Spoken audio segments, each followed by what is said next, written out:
الحمدللہ رب العالمین والصلاة والسلام علی اشرف الانبیاء والمرسلین وعلی آلہ وصحبہ اجمعین اما بعد۔ محترم حضرات، چند دنوں سے آپ کو قیامت کی علامات سے آگاہ کرنے کی کوشش کی جا رہی ہے، اور یہ اس لیے کہ ہمیں یہ بات سمجھ میں آ جائے کہ ہم قیامت سے کس قدر قریب تر ہوتے جا رہے ہیں، اور ہم دنیا کے آخری دور سے گزر رہے ہیں۔ دنیا نے اپنی عمر کا بڑا حصہ گزار دیا ہے، اور اب وہ اپنے بڑھاپے کی عمر کو پہنچ چکی ہے، اور ہمارے نبی علیہ السلام کو معراج کے موقع پر دنیا کو ایک بڑھیا کی شکل میں دکھایا بھی گیا تھا، مگر افسوس کہ ہم لوگ قیامت سے اس قدر غافل ہیں کہ کبھی بھول کر بھی یاد نہیں آتی، اور ہم لوگ صرف اپنی دنیا کمانے اور جمانے اور مختلف قسم کی دنیاوی ضرورتوں کو پورا کرنے میں لگے رہتے ہیں۔ لہذا قیامت کی علامتوں کے ذکر کرنے سے ایک اہم مقصد یہ ہے کہ ہم لوگ قیامت کو قریب تر سمجھ کر اس کے لیے اپنے آپ کو تیار کریں اور غافل نہ رہیں۔ حضرات، کل میں نے قیامت کی علامات بیان کرتے ہوئے آپ کو ایک حدیث سنائی تھی، جس میں اللہ کے نبی علیہ السلام نے قیامت کی 6 علامتیں بیان کی۔ ان میں سے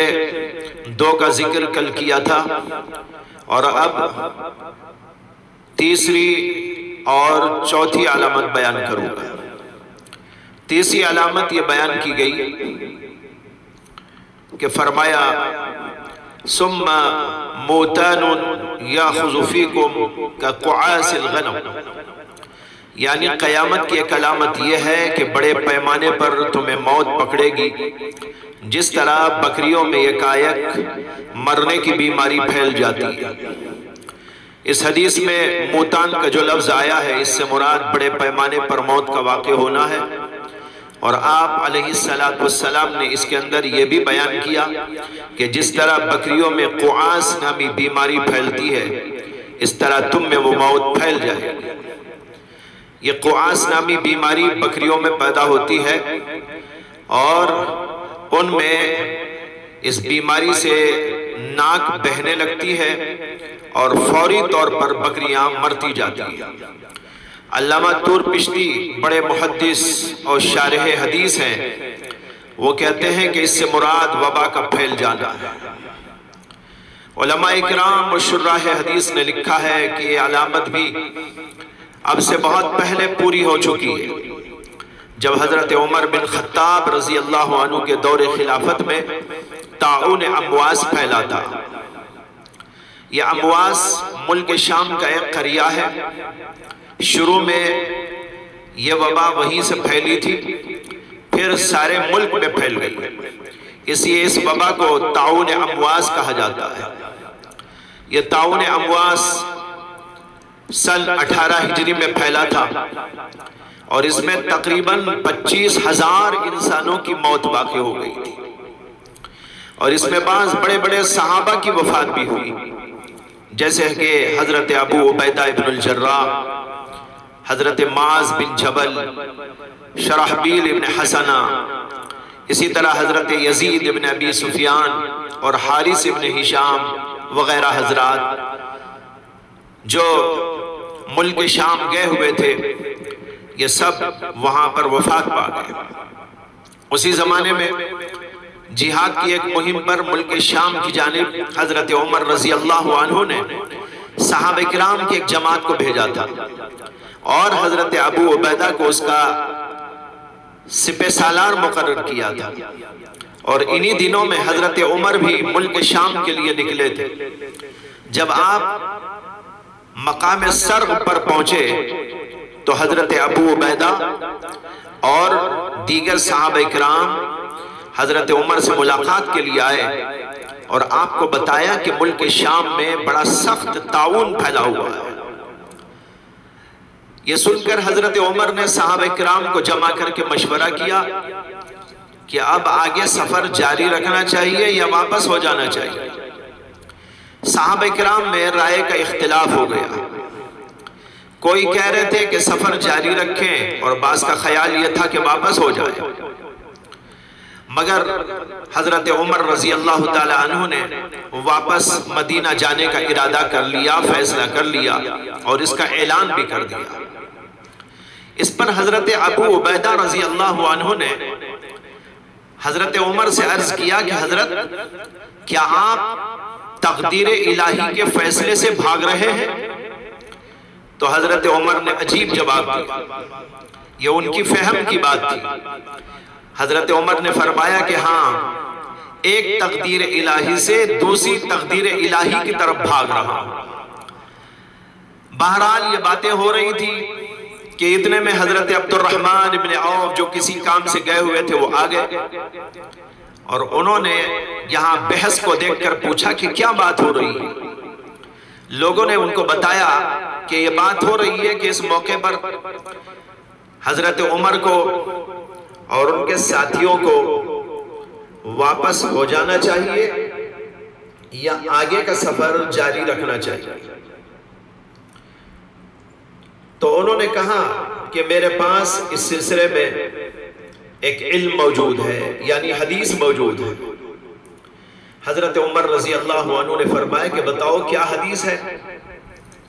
حضرت عبد الرحمن ابن عوف نے یہ حدیث پاک سنائی کہ اللہ کے رسول علیہ السلام نے فرمایا کہ اگر تم کسی علاقے کے بارے میں سنو کہ وہاں وبا پھیلی ہوئی ہے تو وہاں داخل مت ہونا، اور اگر تم پہلے سے وہیں موجود ہو تو وہاں سے باہر نہ نکلنا۔ یہ سن کر حضرت عمر رضی اللہ تعالی عنہ نے اللہ کا شکر ادا کیا اور مدینہ واپس تشریف لے آئے۔ حضرت ابو عبیدہ جو سپہ سالار تھے وہ اس وبا سے متاثر ہوئے اور اسی حالت میں انہوں نے خطبہ دیتے ہوئے فرمایا کہ اے لوگو، یہ بیماری تمہارے لیے رحمت ہے اور تمہارے نبی صلی اللہ علیہ وسلم کی دعا ہے، اور اس سے پہلے بھی نیک لوگ اس میں وفات پائے ہیں۔ پھر اس کے بعد ان کی وفات ہو گئی، اور اپنی وفات سے پہلے انہوں نے حضرت معاذ بن جبل رضی اللہ تعالی عنہ کو امیر مقرر کر دیا تھا۔ جب وہ امیر ہوئے تو انہوں نے بھی خطبہ دیا اور اسی قسم کی بات ارشاد فرمائی، اور وہ بھی اس وبا سے متاثر ہو گئے اور ان کی ہتھیلی میں طاعون کی گلٹی نکل آئی۔ تاریخ میں لکھا ہے کہ انہوں نے اپنے ہاتھ کو الٹا اور اس گلٹی کو دیکھ کر کہا کہ مجھے اس کے بدلے میں دنیا کی کوئی چیز پسند نہیں۔ پھر ان کا بھی وصال ہو گیا، اور پھر حضرت عمرو بن عاص رضی اللہ تعالی عنہ کو امیر مقرر کیا گیا۔ جب وہ امیر بنائے گئے تو انہوں نے خطبہ دیا اور اس میں انہوں نے کہا ایھا الناس ان ھذا الوجع اذا وقع فانما يشتعل اشتعال النار فتجبلوا منه في الجبال۔ اے لوگو، جب یہ بیماری آتی ہے تو اس طرح پھیل جاتی ہے جیسے کہ آگ پھیل جاتی ہے، لہذا پہاڑوں کی طرف جاؤ اور پہاڑوں کے دامن میں پناہ پکڑو۔ اس کے بعد لوگوں نے اس پر عمل کیا اور لوگ پہاڑوں میں منتشر ہو گئے اور وہ وبا ہٹا لی گئی۔ بہرحال یہ باتیں وہاں پر پیش آئی۔ الغرض یہ وبا اور بیماری جو اس وقت پیش آئی تھی، علماء فرماتے ہیں کہ حدیث میں اسی کی پیش گوئی کی گئی تھی اور وہ بعین ہی پیش آئی اور قیامت کی ایک اور علامت پوری ہو گئی۔ اس حدیث پاک میں چوتھی علامت جو بتائی گئی ہے وہ یہ ہے کہ فرمایا ثم استفاضۃ المال حتی یؤتی الرجل 100 دینار فیظل ساخطا، یعنی مال کی کثرت اور بہتات ہو جائے گی یہاں تک کہ اگر آدمی کو 100 دینار دیے جائیں تو وہ ناراض ہو جائے، یعنی 100 دینار کو بھی وہ حقیر سمجھے گا اور کہے گا کہ کیا 100 دینار مجھے دے رہے ہو، کیا میں فقیر ہوں؟ ملا علی قاری نے لکھا ہے کہ یہ 100 تو اس زمانے کی بات تھی، اور ہمارے زمانے کا حال یہ ہے کہ لوگ 1000 کو بھی معمولی سمجھتے ہیں اور اس کی تحقیر کرتے ہیں۔ ملا علی قاری کا زمانہ آج سے 400 سال پہلے کا ہے، کیونکہ وہ 10ویں صدی ہجری کے ہیں۔ اس وقت انہوں نے یہ کہا تھا، اور اب یہ حال ہے کہ لاکھ بھی کوئی حقیقت نہیں رکھتے اور لوگ لاکھ کو بھی معمولی سمجھتے ہیں۔ بخاری شریف کے ایک حدیث میں آتا ہے کہ اللہ کے نبی علیہ السلام نے فرمایا کہ قیامت اس وقت تک نہیں آئے گی حتی یکسر فیکم المال فیفیض حتی یہم رب المال من یقبل صدقتہ وحتی یعرضہ علیہ فیقول الذی یعرضہ علیہ لا عربنی، یعنی قیامت اس وقت تک نہیں آئے گی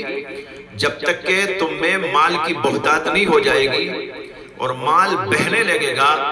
یہاں تک کہ مال والے کو یہ بات پریشان کرے گی کہ اس کا صدقہ کون قبول کرے گا،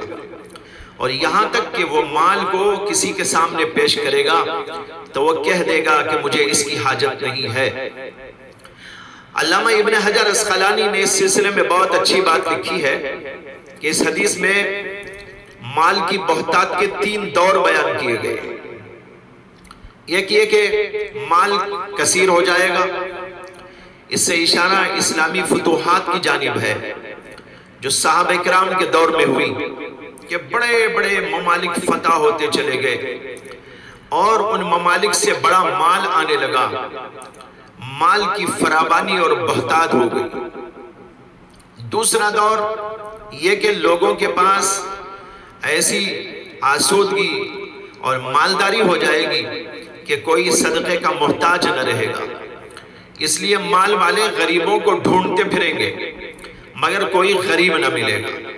علامہ ابن حجر کہتے ہیں کہ یہ واقعہ حضرت عمر بن عبدالعزیز کے دور میں پیش آ گیا کہ لوگ اپنی زکوٰۃ غریبوں کو دینے، غریبوں کو تلاش کرتے تھے مگر کوئی غریب ان کو نہیں ملتا تھا۔ اور پھر تیسرا دور یہ کہ مال کے بڑھ جانے کی وجہ سے وہ اس قدر بے حقیقت ہو جائے گا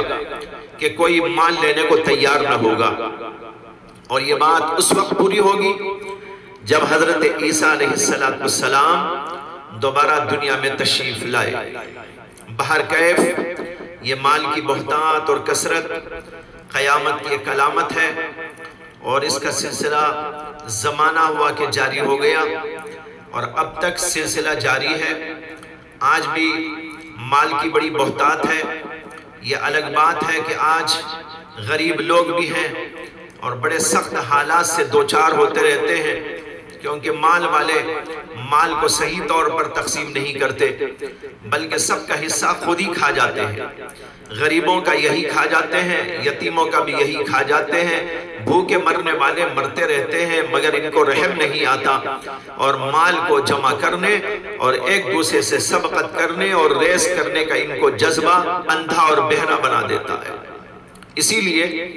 اللہ کے نبی علیہ السلام نے ایک حدیث کے اندر فرمایا کہ تم پر فقر و فاقے سے مجھے کوئی اندیشہ نہیں، لیکن اس بات کا اندیشہ ضرور ہے کہ دنیا کے دہانے تم پر کھول دیا جائے گے اور تم ان میں ایک دوسرے سے ریس کرو گے جس طرح پہلے لوگوں نے کیا تھا، اور وہ دنیا تم کو بھی اسی طرح ہلاک کر کے رکھ دے گی جس طرح ان لوگوں کو اس نے ہلاک کر دیا تھا۔ اللہ تعالیٰ ہم سب کو مال کی فتنے سے بچائے اور مال کو نیک کاموں میں خرچ کر کے اپنی آخرت بنانے کی توفیق عطا فرمائے۔ وآخر دعوانا ان الحمدللہ رب العالمین۔